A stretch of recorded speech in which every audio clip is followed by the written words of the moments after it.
Good day, everyone, and welcome to the Human Development Zone, brought to you by the Education Support Forum. Today, we are broadcasting from the African Youth Development Summit, and I have Katlego with me. How are you, Katlego? I'm well, and you? I'm right. So, who is Katlego, and how did you find yourself at this particular summit? I took a wrong turn and ended up here. No, I'm kidding. So, Katlego Mabusela is part author, part trainer, facilitator, and also an entrepreneur with his own sort of wins and losses in the entrepreneurial space. In terms of how you connect with me, you find me online at Katlego Mabusela, or just the website, katlegomabusela.co.za. Sorry, slowly for slow learners like us. Katlego Mabusela.co.za. Okay, so you say you're an author. What are the titles of the books that you've written? So my most recent, and let me not say my most recent, my first and only published one so far is called Bounce Forward. Bounce Forward. Okay. The comeback code for all seasons.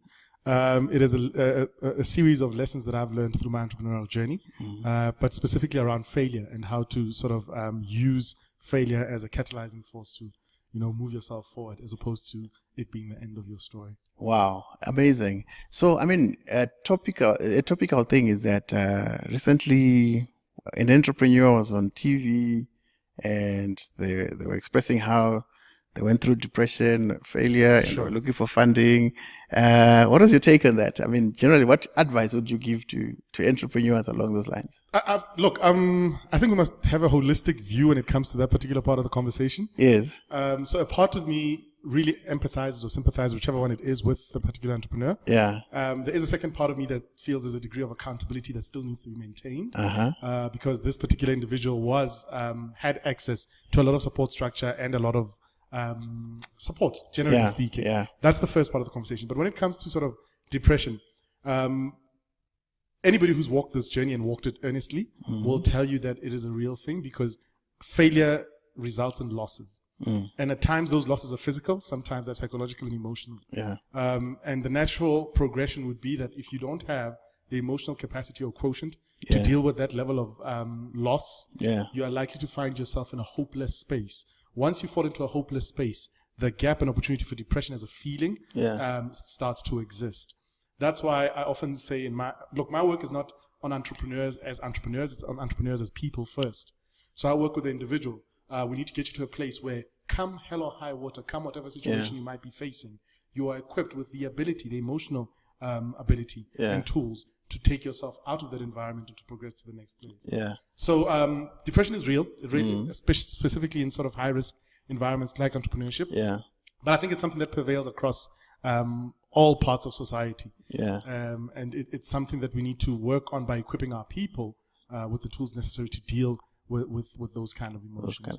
Wow. So, I mean, and right now, if you go to any platform, whether it's the World Economic Forum or the UN or the World Bank, you find that they're talking about the youth bulge in Africa. And the panacea to the problem has always been, try entrepreneurship. So, do you think that entrepreneurship can be taught, or it's something that is you're born with? Yeah. Yo, that's an interesting one. Hey? That's a debate I suspect we'll be having for many millennia. Can entrepreneurship be taught? I think, maybe let me preface it by saying this. For it is careless for leadership to be pushing young people towards entrepreneurship as a solution for everything when you're not educating them around what true entrepreneurship is.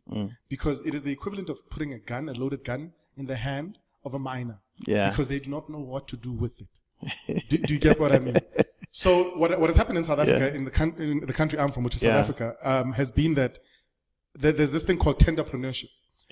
Basically, people who are in business or are trading, but the bulk of their money has been made from tenders. Now, tenders by their nature, if you understand the tender system, is that it's supposed to give equal opportunity to potential service providers so that you can lift the community. Yeah. Now, when you find yourself as a person who's cornered a particular tender space, it means that at some level there was some sort of corrupt dealing.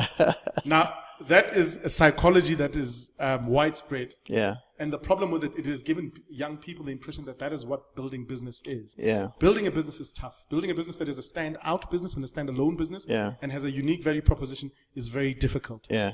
Yes, go ahead and tender. That'll be one of the ways, you generate revenue. But by itself, the business must stand without necessarily needing support. That is when you have a sustainable business. Wow. So we need to educate our young people around what that means. An entrepreneur is a system builder. I could be a great architect, but if I don't know how to build an architecture firm, I'm not necessarily an entrepreneur. Yeah. And we need to understand that as well. I mean, there are great books written out there. Michael E. Gerber talks about the E-myth. Yeah. He speaks about the 3 different levels that we exist in as entrepreneurs. Yeah. As a technician, the ability to do what you do. As a manager, to manage the system. But primarily your role is to create the system, which is the pinnacle, if you would, of this triangle as the entrepreneur. Yeah. So, coming back to the question you're asking. In fact, I've almost forgotten the question. It's about government pushing everybody to be an entrepreneur as a way to solve the unemployment problem. Saying, can it be taught? Yeah. It definitely can be taught. There's certain aspects of entrepreneurship that can be taught. Yeah. Because there's particular skill to building a system. The same way that engineers get taught how to be engineers. Yeah. The starting point is the paradigm, though. You have to get young people thinking entrepreneurially. Yeah. And we're in the perfect place to do so because Africa supposedly has all these problems. So it's to start to get our young people to look at challenges as opportunities and then start to teach them how to commercialize those opportunities. And then, of course, legislature will open up and policy will open up sort of environments and ecosystems and opportunities for them to be able to do that on a bigger scale. Yeah. But on a primary level, you can teach it, but it starts almost at a psychological level. That paradigm needs to happen to start to think entrepreneurially, solution-orientated thinking. Yeah. Okay. Interesting.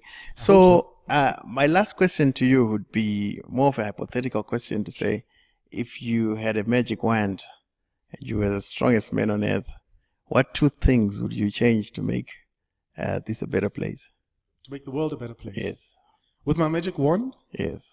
I would inject a bit more love, a lot more love into everybody's heart. Because when there is love, there is patience. When there is love, there's compassion, there's empathy. And when those things exist also, there's an opportunity to learn from each other and to teach each other. Yeah. If I was the strongest man in the world, I would probably teach others how to be as strong as I am. Wow. Purely because if we're all strong together, then we're better off for it. Wow. Thank you very much, Katlego. This has been amazing. So by the way, just repeat, how do people get hold of you? Online, you can find me at Katlego Mabusela. So it's Katlegomabusela. Thank you very much, Katlego. It was nice talking to you. Thank you so much for having me. Sure, cheers.